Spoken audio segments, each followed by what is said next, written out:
हे असं छान आंबवलेलं पीठ बघताय ना तुम्ही, याच्यामध्येच दडलेली आहे असली जादू. घरी रात्री जेव्हा डाळ आणि तांदूळ भिजवून पीठ वाटलं जायचं ना, तेव्हाच आम्हाला माहिती असायचं सकाळी काहीतरी स्पेशल बनणार आहे.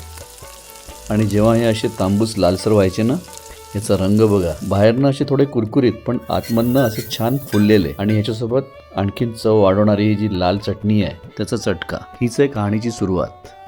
महाराष्ट्रीयन पद्धतीचे डाळ तांदूळाचे आप्पे आणि सोबत लाल चटणी. या मेजरिंग कपाच्या ऐवजी आपण मीडियम साईजची घरची वाटी पण वापरू शकतो. 1.5 कप मी इथे घरचा तांदूळ घेतलाय, ज्याचं वजन आहे 300 ग्रॅम. अर्धा कप उडद गोटा किंवा उडद डाळ घ्यायची आहे आपल्याला, ज्याचं वजन आहे 100 ग्रॅम. साधारणपणे जी तांदळाची क्वांटिटी आहे तेवढीच क्वांटिटी सगळ्या डाळी मिळून असेल. मूग डाळ पचायला हलकी आहे, त्याच्यामुळे त्याची क्वांटिटी थोडी जास्ती आहे. 3/4 कप आपण मूग डाळ घेतली आहे, ज्याचं वजन आहे 150 ग्रॅम.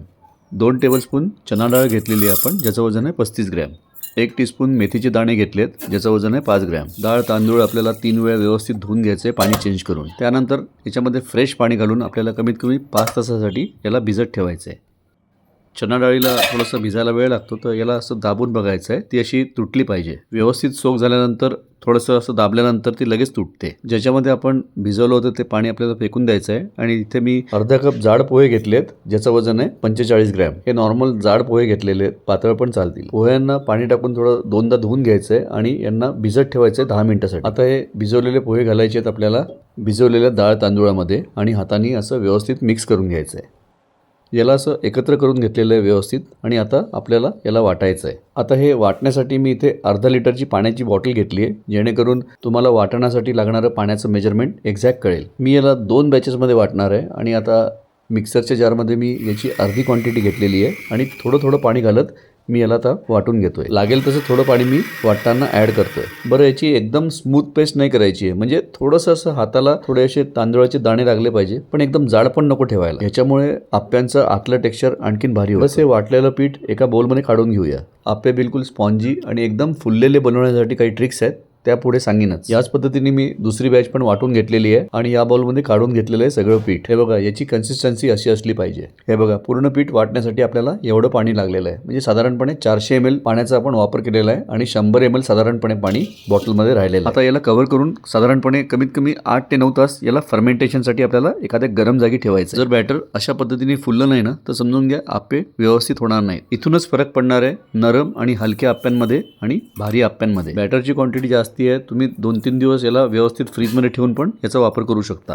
जेवढे तुम्हाला आप्पे बनवायचे आहेत तेवढं बॅटर तुम्हाला बोलमध्ये काढून घ्यायचं आहे. मी इथे बॅटरची अर्धी क्वांटिटी एका बोलमध्ये काढून घेतली. 2 टेबलस्पून शेंगदाण्याचे तेल मी इथे घेतलेले आहेत आणि 1 टीस्पून मोहरीचे दाणे याच्यात टाकलेले आहेत. मोहरी फुटायला लागल्यानंतर आपल्याला 3 हिरव्या मिरच्या बारीक चिरलेल्या याच्यामध्ये घालायच्या आहेत आणि 1 इंच आलं बारीक चिरलेलं घालायचं आहे. आता घालूया बारीक चिरलेली शिमला मिरची 1 आणि 2 बारीक चिरलेले कांदे.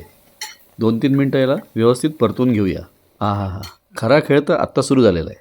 या सगळ्या परतलेल्या गोष्टी जेव्हा आपण पिठामध्ये घालतो ना, अर्धी टेस्ट तर याच गोष्टींमुळे वाढते. 1 टीस्पून मीठ घालूया आणि याला व्यवस्थित मिक्स करून घेऊया. प्रत्येक टेस्टी पदार्थ घाई गडबडीत होत नाही, काही गोष्टींना थोडा वेळ द्यायला लागतो. आणि आता बनवूया ती लाल चटणी ज्याच्याशिवाय हे आप्पे अपूर्ण आहेत. 7 ते 8 लाल सुक्या मिरच्या, 1 इंच आलं, 1 टेबलस्पून धणे, साधारणपणे 20 ग्रॅम चिंच, 20 ते 25 ग्रॅम गूळ, थोडे सुक्या खोबऱ्याचे तुकडे, 20 ते 25 गोडलिंबाची पानं, 3 टेबलस्पून भाजलेली चना डाळ, 1 टीस्पून मीठ, 1 टीस्पून जिरे.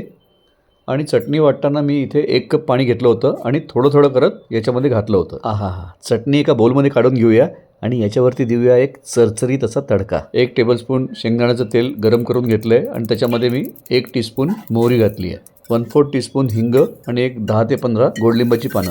हा गरमागरम तडका घालूया चटणीच्या वर. खरं सांगतो, या चटणीमुळे आप्प्यांचा स्वाद दुपटीने वाढतो. एकदा खायला सुरुवात केली ना, हात थांबवणं कठीण होतं. चला, चटणी रेडी आहे, आता बनवूया आप्पे. थोडं शेंगदाण्याचं तेल आप्पे पात्रामध्ये घालायचं आहे आणि याला गरम करून सेंटरचा पार्ट जास्ती गरम असतो, म्हणून साईडनी बॅटर आप्पे पात्रामध्ये घालायला सुरुवात करायची आहे, नंतर सेंटरमध्ये घालायचं आहे. हा आवाज आहे का?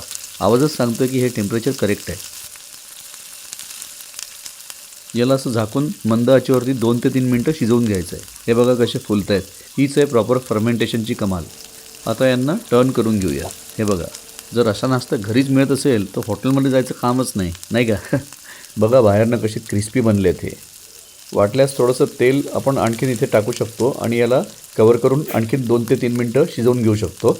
आणि आणखीन क्रिस्पी बनवू शकतो. बस हे आता व्यवस्थित शिजलेले आहेत. बाहेरनं एकदम क्रिस्पी आहेत आणि आतमधनं एकदम फुललेले आहेत. बस हे गरमागरम आप्पे आता काढून घेऊया आणि सर्व करूया तिखट लाल चटणीसोबत. तशी यासोबत महाराष्ट्रीयन घरांमध्ये शेंगदाणे, खोबरं याची एक हिरवी चटणी बनते. पण खरं सांगतो या लाल चटणीसोबत ना हे आप्पे लय भारी लागतात. करून बघा तुम्ही. तुमच्या घरी पण जर असे आप्पे बनत असतील तर जरूर कमेंट करून कळवा. हे बघा किती सॉफ्ट बनले ते. याला तोडून बघूया. हे बघा आतनं एकदम नरम, स्पॉन्जी आणि एकदम फुललेले आहेत. बघताय ना तुम्ही. मिश्र डाळी आणि तांदूळापासून बनलेला हा एकदम हेल्दी आणि टेस्टी नाश्ता एकदा बनवला की परत परत खायची इच्छा होते आपल्याला. आणि इथून सुरू होतो असली स्वाद. जेव्हा आप्पे या चटणीमध्ये बुडतात ना तेव्हा कहाणी पूर्ण होते.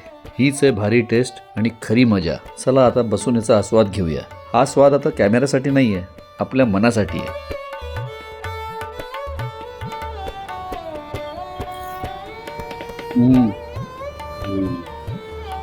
वाकई आज अमेजिंग है, मजा आ गया खा के आज। ये तो ऐसा लग रहा है कि सारा ही खा जाऊंगा मैं तो।